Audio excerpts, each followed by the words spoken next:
이 아침에도 저들을 축복해 주셔서 주님께서 기록해 주신 귀한 말씀을 우리가 이 아침에 묵상합니다.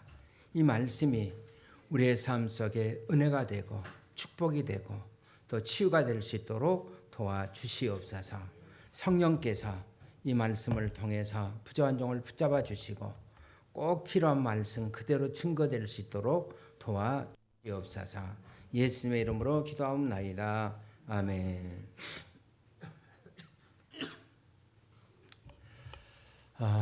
우리가 계속해서 이제 마태복음을 통해서 은혜를 나오는데 우리 공간복음은 충복되는 부분들이 많아요. 마태, 마가, 누가, 요한 그 제자들이 예수님을 따라다니시면서 귀한 말씀을 이제 증거해 주셨는데 또 보는 관점이 다르기 때문에 그래도 충복되는 부분은 될 수 있으면 우리가 빼고 오늘은 11장 마지막 부분입니다. 자, 오늘 교회 나오시는 가정에서 우리가 경험될 수 있는 한 두 가지의 상황을 여러분들과 제가 묘사해서 말씀드리겠습니다. 한번 어떤 문제인가를 여러분들이 잘 생각해 보시기를 바랍니다. 첫째 상황입니다. 오늘 집에서 이제 교회를 향해 출발하는 상황을 한번 여러분들이 더듬어 생각해 보시길 볼일을 약간 줄여주세요. 보시기를 바랍니다. 자, 예배 시간이 이제 거의 10분 혹은 15분, 20분밖에 남지 않았는데 아내와 애들이 또 교회 갈 준비가 돼 있지 않는데요. 그래서 아빠가 이제 아내에게 또 아이들에게 제청합니다. 그런데 거의 마이동풍이에요.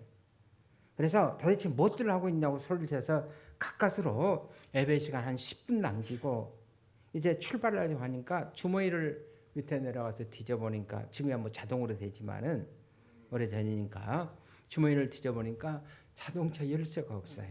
그래서 빨리 아파트로 올라가서 그 다음에 이 옷 저 옷을 이제 주머니 뒤져서 이제 열쇠를 찾아난 다음 차를 출발시키려고 시동을 거니까 아내가 하는 말이 여보 나 휴대폰 안 가지고 내려왔어. 휴대폰 집에 놔두고 온 것 같아. 그래서 남편이 얘기합니다. 그 휴대폰 없으면 죽나 그냥 출발하자. 예배 시간 늦어. 그랬더니 그러면서 아내를 향해서 이제 버럭 소리를 질렀습니다. 자, 둘째 상황입니다.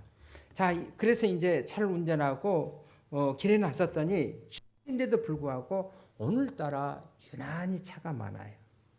그래서 1차선, 2차선, 3차선 왔다 갔다 이렇게 운전하면서 고개 운전을 하면서 아슬하게 이제 계속해서 출발하려고 하는데 앞에 차가 노란불이 딱 들어야만 서는 거예요. 딱 지나가면 되는데. 그래서 갑자기 자기도 모르게 앞차의 운전자를 향해서 자신도 모르게 S자가 툭 튀어나왔습니다. 저 자식 앞에 아무 차도 없는데 그냥 가면 되는 거지 왜 안 가는 거야. 이게 세 번째 상황입니다. 예배 시간이 거의 5분밖에 이제 남지 않았어요. 그래서 간신히 교회 도착하니까 예배 시간이 딱 된 거예요. 그래서 우리 교회 같으면 3층이잖아요. 이제 계단을 올라가려고 하는데 할머니 다리 아픈 할머니가 앞을 가려서 이걸 자꾸 힘들게 지금 올라가고 있는 거예요. 문화의 긍지로 당연히 할머니 이렇게 부축해서 올라가는 시간 보니까 예배 시간이 한 3분 정도 늦었어요. 그러니까 현지 마음이 계속 불편해지기 시작합니다. 그래서 혼자 중얼중얼 거리다가 에이 교회가 이밖에 없나. 다음 주에는 다른 교회 찾아봐야지. 여러분 이 세 가지 상황 모두 공통분모가 있는데 일부에 오신 분들 말고 뭐라고 생각하십니까? 그러니까 제가 자주 설교하지. 자, 뭐예요? 스트레스예요. 이 사람은 지금 병적이만큼 큰 스트레스에 지금 꽉 차 있는 것입니다. 그런데 자, 2000년 우리 예수님은 이 스트레스를 가르쳐서 오늘 성경에 수고하고 무거운 짐 이렇게 말했어요. 그리고 이 수고하고 무거운 짐자들에게 이런 말씀으로 오라고 초대하십니다. 수고하고 무거운 짐자들아 다 내게로 오라. 그 다음에 뭐예요? 내가 너희를 편히 쉬게 해주리라. 다시 말하면 현대인의 병적인 이 스트레스에 눌린 사람들을 우리 예수님은 신과 지금 안식의 자리로 여러분과 저를 초대하고 계시는 것입니다. 오늘 현대인들이 고통당하고 있는 여러분 질병의 거의 90% 이상이 바로 이 스트레스와 간접적으로 연결되어 있다. 이것은 의학계의 정설입니다. 그렇다면 오늘 본문에 의하면 자, 이런 스트레스 해방에 대해서 정말 참된 안식을 누리는 방법이 없을까? 성경은 있다고 얘기합니다. 여러분 그렇다면 여러분 성경의 처방이 뭡니까? 오늘 본문에 의하면 마태복음 본문에 의하면 두 가지로 우리에게 주님은 지금 처방을 내리고 있어요. 첫째는 내게로 오라는 것이고 둘째는 내게로 와서 배우라는 거예요. 자, 첫째로 내게로 오라는 겁니다. 도대체 여러분 예수 그리스도가 누구이시기에 여러분과 저를 향해서 스트레스에 꽉 눌려있는 우리를 향해서 내게로 오라고 말씀하신 것일까? 오늘 마태복음 이 짤막한 본문 속에 보면 유난히 나라는 단어가 계속 강조되고 있습니다. 내게로 오라, 내가 너희를 쉬게 하리라. 나는 마음이 온유하고 겸손하니 또 내게 배우라. 이 나라는 단어가 계속 많이 사용되고 있는 것을 볼 수가 있어요. 우리가 일상적으로 다른 사람들과 대화할 때 이 특별히 나라는 단어를 많이 쓰는 사람은 저는 두 가지 중에 하나라고 생각합니다. 그 하나는 과대망상적인 에고적인 콤플렉스를 가진 사람이거나 또 한 경우는 아주 자신에 대해서 자신만만한 사람이라고 그렇게 생각할 수가 있어요. 자, 여러분 그렇다면 전자, 예수님이 가대망상적 에고 콤플렉스를 가진 사람이라고 생각되십니까? 그렇다면 그것이 아니라면 예수님은 분명히 후자에서가는 상당한 자기 확신을 가진 분이라고 얘기할 수가 있습니다. 사실 그분은 홀로 인생 가운데 절대적으로 자기 자신을 주장할 수 있는 저는 절대자적인 유일한 분이라고 생각합니다. 우리가 이 사복음서에 보면 특별히 요한복음서를 읽어보면 요한복음서 핵심의 주제는 뭐예요? 예수님이 누구라는 거, 하나님이라는 사실에 초점을 맞추죠. 마태복음의 핵심의 주제는 뭡니까? 예수님이 우리의 왕이라는 사실. 제자들마다 예수님을 표현함이 있어 달라요. 그런데 자, 요한복음서를 읽어보면 예수님이 하나님 되심을, 다시 한번 예수님의 절대다 되심을, 신학적으로 예수의 신성을 강조하는 복음서가 바로 요한복음이라 할 수 있어요. 그래서 요한복음에는 자, 모두 7가지의 기적이 등장합니다. 그래서 우리가 이걸 가르쳐서 예수님의 유명한 7개의 자기 선언 이렇게 얘기합니다. 영어로 얘기하면 I am, 다시 말하면 나는 무엇이다.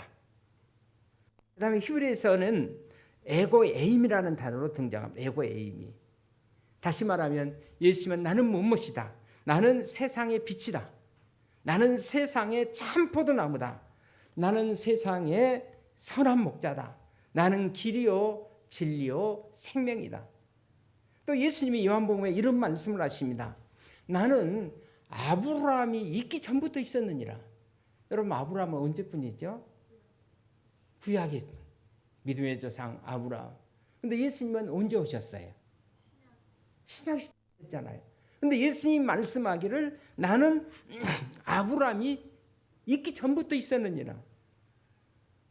영어 성경에 보면 before Abraham was 이렇게 돼 있어요. 그러니까 나는 아브라함이 있기 전부터 I was가 아니라 그냥 I am으로 돼 있어요. 나는 아브라함이 오기 전부터도 나는 있었다.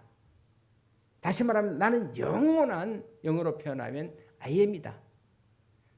그렇습니다. 그분은 과거에도 있었고 그분은 지금도 계시고 영원히 살아계시는 분. 그래서 그분은 여러분 우리 인생의 모든 해답이 될 수 있는 그분이십니다. 믿습니까? 그래서 예수님은 자신을 가르쳐서 나는 뭐뭐다 이렇게 선언하시는 분. 그래서 예수님은 자기 선언을 I am 이렇게 등장합니다. 자, 오늘 본문이 바로 본문에서 예수님이 이렇게 이제 우리를 초대해요. 수고하고 무거운 짐자들아 다 내게로 오라 그렇게 말씀합니다. 여러분, 예수님께서 왜 내게로 오라고 그렇게 말씀하십니까? 자, 수고하고 무거운 짐을 지고 있는 우리 인생들에게 예수님께서 뭘 주시려고? 쉼을 주시려고. 다시 말하면 안식을 주시려고 우리를 지금 초청하고 계세요. 여러분, 인생들이 참 안식을 갖지 못하는 근본적인 이유가 어디에 있다고 생각합니까? 이쪽에 우리 성도님들은 대답이 나와야죠. 그렇죠. 죄 때문이에요. 여러분, 제가 우리의 인생에서 안식을 뺏어갔어요. 여러분, 제가 우리 인생에서 참 평안을 뺏어갔습니다. 여러분, 제가 우리의 삶에서 기쁨을 빼앗은 것입니다. 그래서 예수님께서 이 땅에 오신 이유는 우리에게, 자, 우리의 인생에서 이 안식을 뺏어간 참 안식을 주고 우리에게 죄 문제를 해결하기 위해서 예수님께서 이 땅에 오신 것입니다. 그래서 우리가 예수를 믿고 죄 용서를 받는 순간 모든 그리스도의 삶 속에 제일 먼저 경험되는 사건은 우리의 마음속에 주님이 주시는 평강이 임한다는 사실입니다. 여러분, 마음속에 평안이 있습니까? 이것은 다 주님께로부터 오신 것인 줄로 믿습니다. 그러나 예수 믿고 안식을 얻고도 우리의 마음속에 있는 안식이, 평안이 가끔은 종종 흔들릴 수가 있어요. 이 험난한 세상 속에서 우리의 안식이 어떻게 계속으로 유지될 수가 있는가? 그래서 주께서는 우리와 하여금 이 안식을 계속해서 유지하기 위한 방법으로 우리 주님은 두 가지를 준비해 놓으셨어요. 하나는 뭡니까? 하나님의 말씀이고 또 하나는 성령님이십니다. 저의 말씀과 성령으로 우리의 삶 속에 지속적으로 우리 주님은 참 평안과 안식을 누리도록 역사하고 계신다는 것입니다. 필립 켈러라는 목사님이 계시는데 원래는 이분은 농학자예요. 그리고 양을 치던 목자였다가 목사님이 되신 분이십니다. 그분이 시편 23편에 정말 귀한 책을 썼어요. 그런데 자, 이분의 책에 의하면 양이 푸른 초장에 눕기 위해서는 절대적으로 두 가지가 필요하다고 합니다. 첫째는 배가 불러야 돼. 배고픈 양은 절대 안식할 수 없기 때문에 푸른 초장, 아무리 좋은 푸른 초장이라 할지라도 여러분 절대 눕지 않는다고 합니다.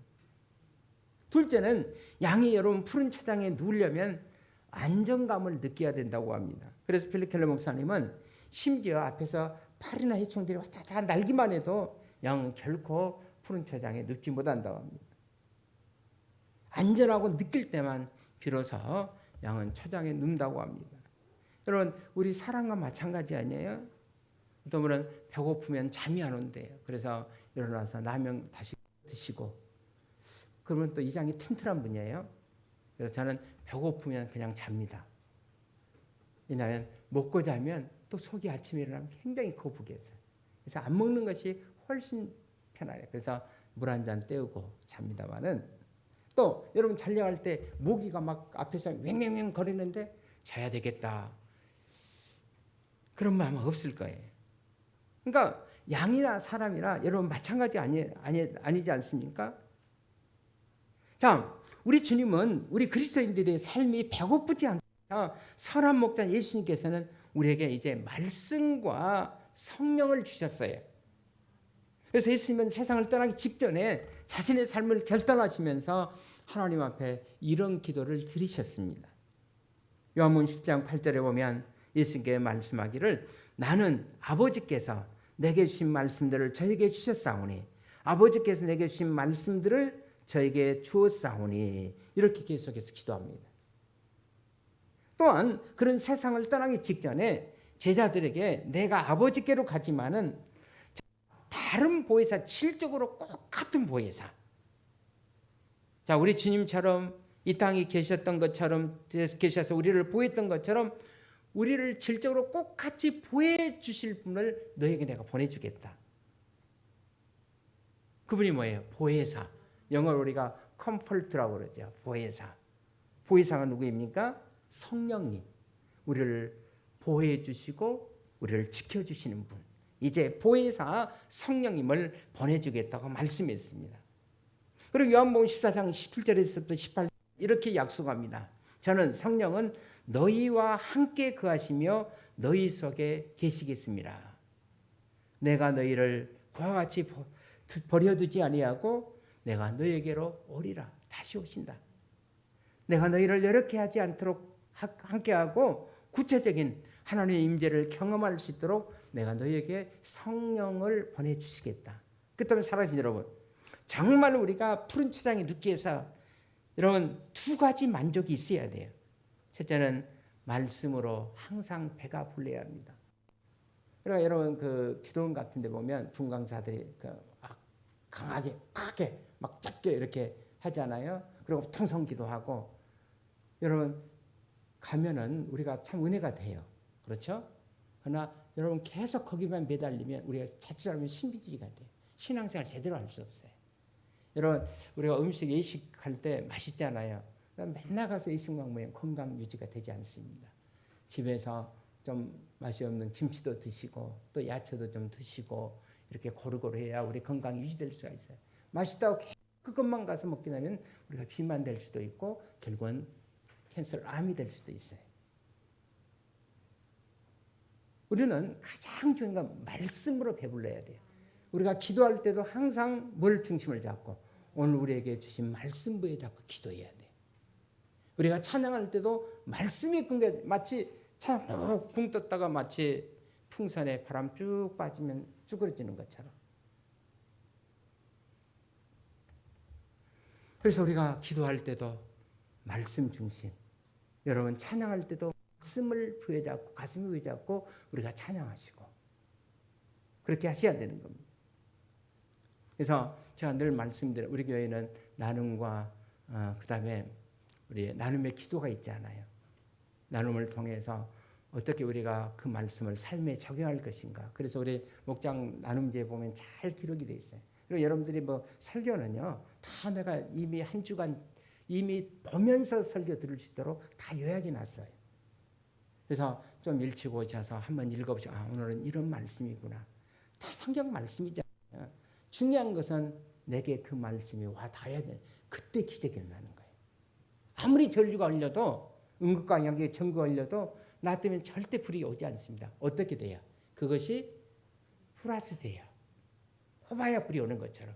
아무리 좋은 말씀이 있어도 그 말씀이 삶 속에 적용되지 않으면 열매를 맺을 수가 없어요. 한 주간 할렐루야 아멘 하고 돌아와서 그 다음에 아무것도 없어요. 그건 좋은 신앙생활이 아니에요. 정말 좋은 시간 주신 말씀을 삶 속에 적용해야 돼. 그래서 교회 올 때도 여러분들이 교회 오시면 좀 한 10분 혹은 늦어도 한 5분 전에 오셔서 성경 쭉 한번 보시고 오늘 본문이 이거구나. 오늘 또 주실 말씀 쭉 읽어보면 다 나와 있잖아요. 오늘 목사님께서 이 말씀 그러면 이 말씀 가지고 하나님 우리의 가정의 자녀들에게 이 말씀을 통해서 복을 주세요. 심을 오늘 너에게 심을 주신다고 말씀했다면 우리 자녀들이 이 말씀을 통해서 우리 아빠가 섬기는 직장에 이 심을 통해서 하나님께서 부흥을 주세요. 이것이 바로 삶의 적용적인 말씀이에요. 그래서 무엇보다도 여러분 말씀을 통해서 우리가 배불러야 합니다. 우리 한번 따라합시다. 말씀으로 배부르자. 자, 옆 사람 한번 보십시오. 말씀으로 배부르십시다. 시작. 그래서 자주 예배 드리시고 여러분 주신 말씀을 계속해서 묵상하세요. 제가 가끔 말씀드린 대로 여러분 성경을 보는데도 그냥 보지 마시고 읽다가 은혜가 되면 하나님 이 말씀대로 우리의 가정에 복을 주세요. 또 어떤 분이 생각이 나면 하나님 이 말씀대로 우리의 성도님 가정에 복을 주세요.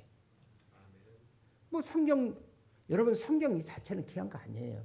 이 속에 말씀이 귀한 거지. 어떤 분은 성경도 안 갖고 다녀. 여러분 꼭 가지고 와서 줄도 치시고 이 말씀이 내 삶 속에 적용될 수 있도록 여러분들 기도하시기를 바랍니다.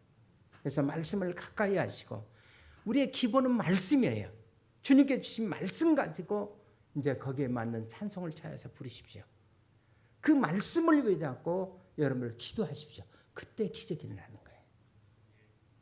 그래서 말씀을 삼고 말씀을 가까이 하고 말씀 속에 들어가는 말씀 안에 거하는 그래서 말씀으로 오늘 후반기에 배부르는 우리 성도님이 되시기를 주의 이름으로 축원을 드립니다.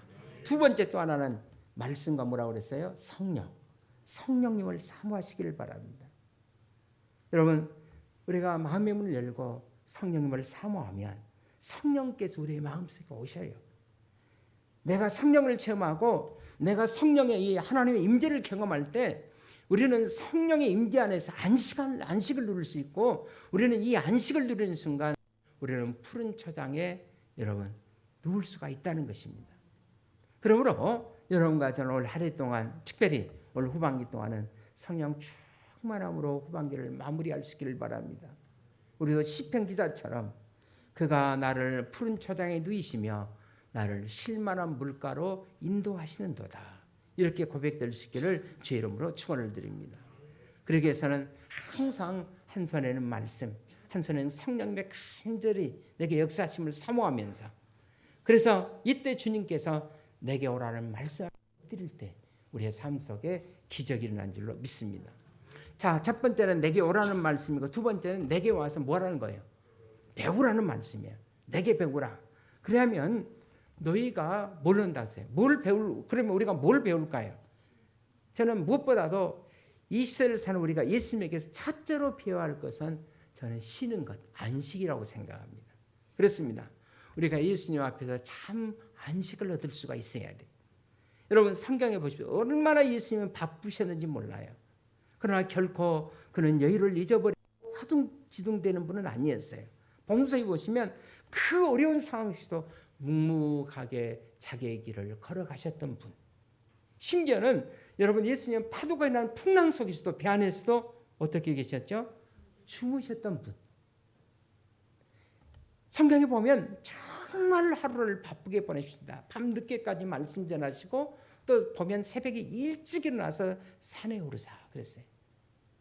기도로 하나님과 교제하시는 그런 여유를 보내셨던 분. 제자들이 집을 갔다 와서 너무 기뻐서 막 호둥지둥 주님에게 보고를 시작합니다. 그때 예수님께서 보고를 잠깐 중단시키고 우리 모두 잠깐 쉬자, 이렇게 휴식을 제안했던 분. 여러분, 우리 주님은 정말 심히 뭔가를 깊이 알고 계셨던 분이었습니다. 그는 참으로 우리의 선한 목자예요. 그래서 그분은 진실로 여러분과 저를 푸른 초장, 쉴만한 물가로 인도하시는 선한 목자가 되시는 분이십니다.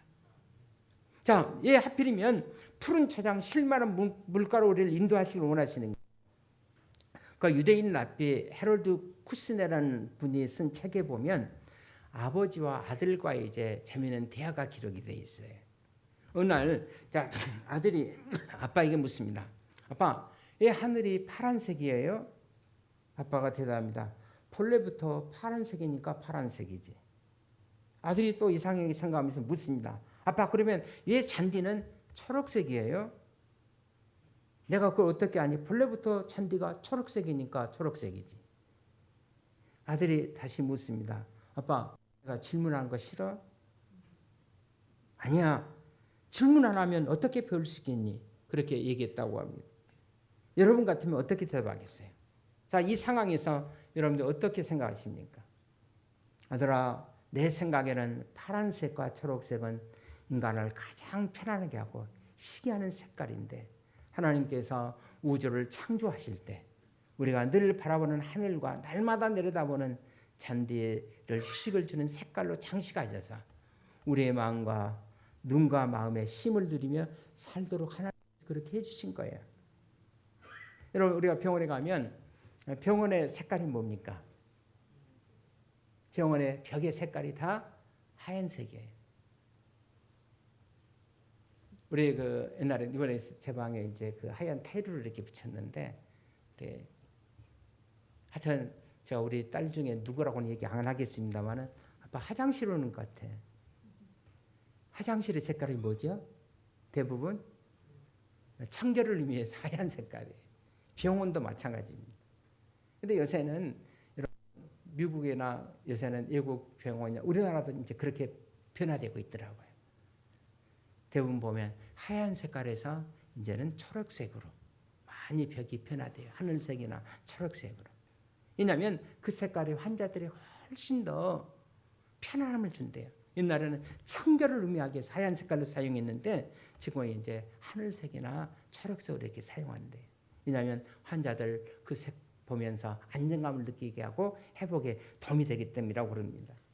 여러분, 여름철이면 사람들이 해변가 호수나 아니면 푸른 산속을 찾아 가는 이유가 어디 있다고 생각합니까? 현대 인위적이고 기계적인 문명 앞에서 피곤하고 탈진해버린 나머지 마음과 육체에 힘을 얻기 위해서 우리가 해변가나 아니면 산에 들어가지 않습니까? 자, 저는 현대인들이 골프에 상당히 그 매력을 느끼고 있는데 우리 목사님들도 골프를 치는 분들이 많아요. 그래서 어떤 분은 자기가 몇백만 원 되는 골프채를 저에게 선물했겠다고 얘기한 분인데 저는 골프 치지 않습니다. 시간도 없고 골프를 치지 않습니다. 그래서 골프를 제일로 좋아하는 우리 성도님들이 시편 23편을 제일로 좋아한대요. 왜냐하면 골프자들의 시편이라고 그들은 얘기하더라고요. 그래서 시편 23편 2절을 이렇게 골프자들은 묵상한다고 합니다. 그가 나를 푸른 주상에 누이시며 쉴만한 물가로 인도하시는도다. 23편 4절에 있는 말씀은 골프자들에게 덜 수 없는 용기와 희망을 북돋주는 말씀이라고 합니다. 주의 지팡이와 막대기 골프채를 짊어지고 다니면서 그가 나를 하시나이니. 그렇다고 여러분 골프장에 가고 자연 속에 들어가면 우리가 찾던 안식이 저절로 여러분 포장된다고 생각합니까? 그건 아니에요. 물론 육체의 연습은 약간 우리에게 유익을 준다는 성경의 말씀처럼 자연은 물론 우리에게 약간의 휴식을 제공한 것도 사실입니다. 그러나 여러분 우리가 좀 더 본질적이고 근본적인 영혼의 안식은 여러분 예수님이 아니면 우리에게 절대로 주어질 수가 없다는 사실입니다. 성경에서 이 안식이라는 단어는 거의 구원이라는 단어와 동의어로 쓰여지고 있습니다. 자, 하나님의 안식에 들어간다. 이것은 구원에 들어간다는 말과 마찬가지예요. 구원받은 영혼 속에 진정한 평안과 안식을 줄 수 있다는 것. 이것은 바로 누구만이? 예수님만이 우리에게 줄 수 있습니다. 그래서 그분은 이렇게 말합니다. 수고하고 무거운 짐자들아 다 내게로 오라. 내가 너희를 쉬게 하리라. 여기서 끝나지 않습니다. 이런 쉼의 안식의 삶을 살기 위해서는 너희들이 내게 와서 배워야 된다는 거예요. 배워야 된다. 내게 와서 배우기 위해서는 주님은 말씀하기를 나의 멍에를 메고 내게 배우라 그렇게 말씀했어요. 자, 예수님이 이 땅에 계실 때, 자, 예수님 아버지가 직업이 뭐였죠? 요셉이 목수였기 때문에 아마 목공소에서 아버지를 도와서 목수일을 하시면서 성장하셨어요. 전성에 의하면 자, 예수님은 나사렛 동네에서 정말 어린 시절 소문난 목공이었다고 합니다. 특별히 아버지와 예수님이 잘 만드셨던 것이 했다고 그렇게 얘기합니다. 저희 집도 보면 저희 아버지가 뭔지 아세요?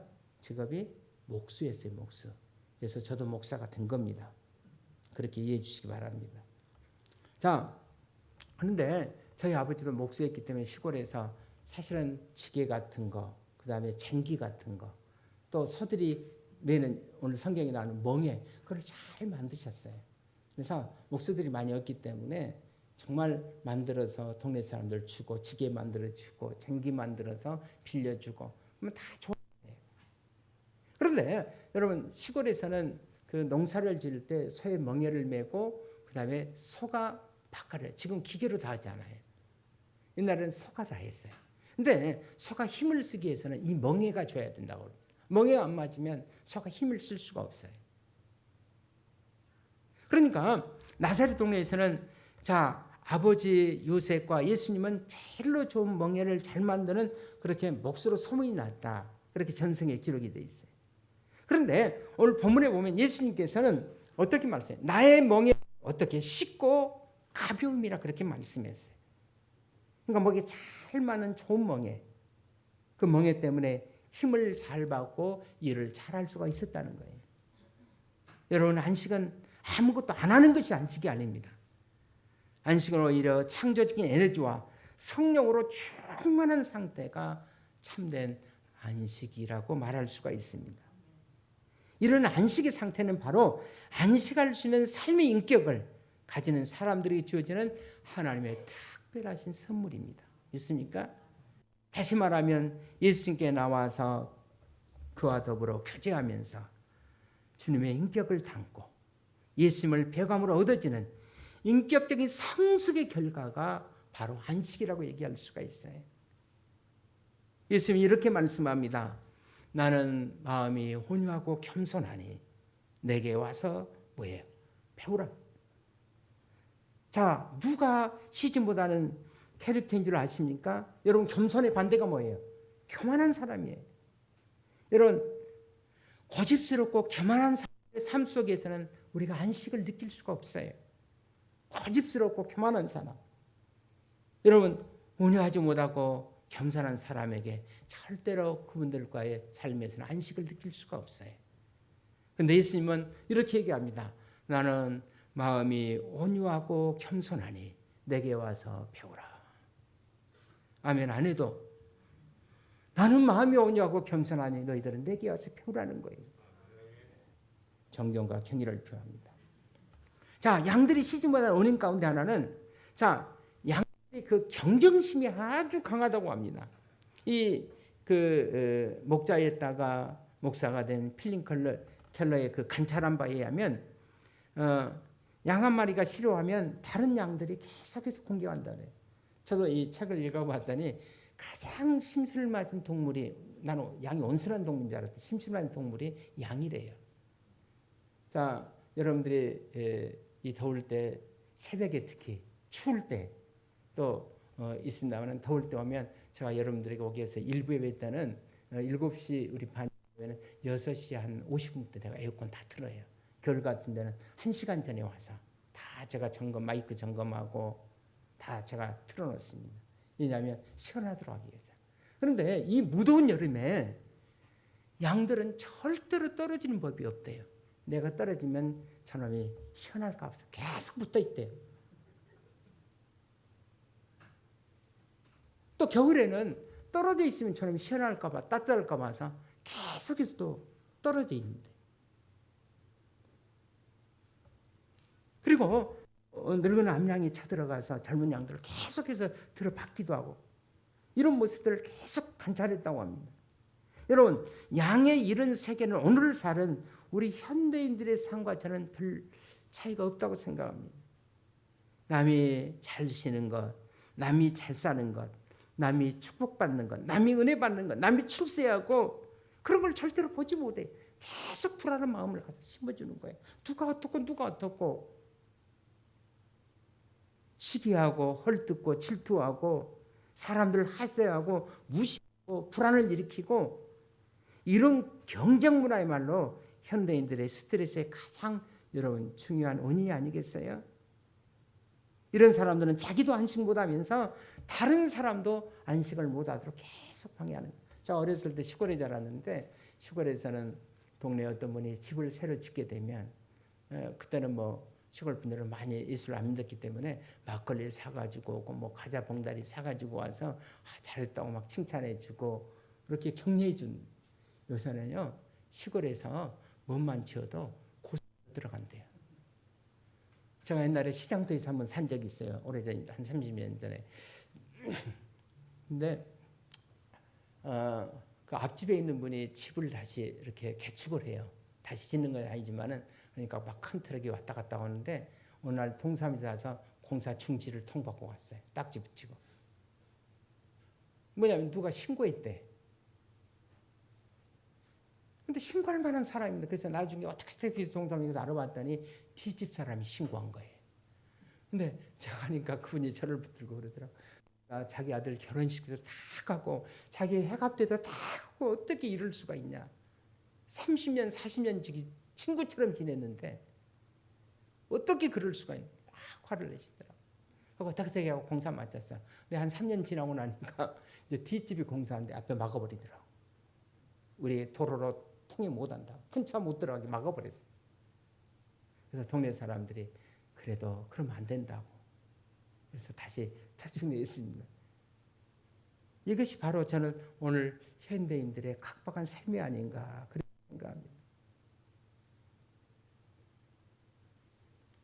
이웃들이 잘 사는 거 나가 비교하면서 비교하고 시기하고 자아가면서 우리의 인생을 그렇게 사는 것은 아닌지. 그런데 양들의 그 특색이 하나 있대요. 양들은 그렇게 싸우고 다투다도 목자만 나타나면 어떻습니까? 싸움을 금세 그친대요.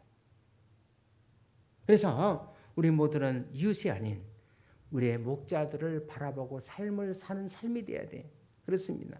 우리가 아무리 봐도 우리의 가장 중요한 시선을 정말 우리의 선한 목자 되시는 우리 주님을 바라보는 그 시선을 놓치면 안 돼. 사랑하는 여러분, 우리가 일주일 하루 하나님께서 왜 우리에게 안식일을 허락하셨다고 믿습니까? 뭐 신약시대에 우리가 주일이라고 얘기합니다만은, 자, 이렇게 주일을 지키는 방법은 물론 시대에 따라 다를 수는 있어요. 그러나 이 안식의 정신만큼은 우리는 옛날 아침이라 꼭 같다고 믿습니다. 일주일에 하루만이라도 세상 속에 하던 일을 잠깐 경계하고 시기하고 다투고 몸부림치던 또 사람 쳐다보고 비교하던 일들을 내려놓고 어떻게 해야 됩니까? 예배 시간에 와서 주님 앞에 와서 다 내려놓고 주님만 바라보고 주님을 찬양하고 주님을 예배하면서 주님의 예배 속에서 깊은 임재 속에 들어가서 예배하는 것. 그래서 주의 말씀 안에서 성령의 교제를 통해서 샘을 얻어서 인생을 당당하고 여유 있게 사는 이 마음의 힘을 얻는 모습을 우리 주님께서 우리에게 기대하기 위해서 안식을 허락해 준 줄로 믿습니다. 그것이 바로 진정한 우리의 안식의 실외의 자리예요. 그리고 성경에서 말하는 잔잔한 물과 푸른 초장의 삶입니다. 시편 23편에서 쉴만한 물가라는 단어, 어떤 사람들은 잔잔한 물가로 번역하기도 했습니다만은 쉴만한 물가, 이것이 제대로 된 번역이라고 생각합니다. 우리가 안식할 수 있는 물가, 안식할 수 있는 밑가, 이걸 우리가 히브리어로 메뉴화 이렇게 얘기합니다. 메뉴화. 이 안식이라는 유명한 그 책을 썼던 바르마덴이라는 분이 이 안식의 의미를 단순히 아무것도 일을 안 하고 중단해버리는 그런 단절의 상태가 아닌 존재 전체가 생명과 기쁨으로 가득한 충만의 상태를 의미한다. 이것이 그분은 안식이라고 정의했습니다. 그래서 영적 안식의 중요성을 그는 이렇게 이제 간증했어요. 자, 오늘의 현대문화에는 우리 안식을 갈망을 채울 수 있다고 선짓하는 매춘적인 선전들이 허다하지만은 내거라고 말씀하는 하나님 임재를 경험하는 거룩한 시간이 아니면 인간의 공허함은 그것으로도 결코 채워지지 않는다. 우리가 신부를 살아가는데 초점을 맞출 때 다른 것은 하나도 중요하지 않다.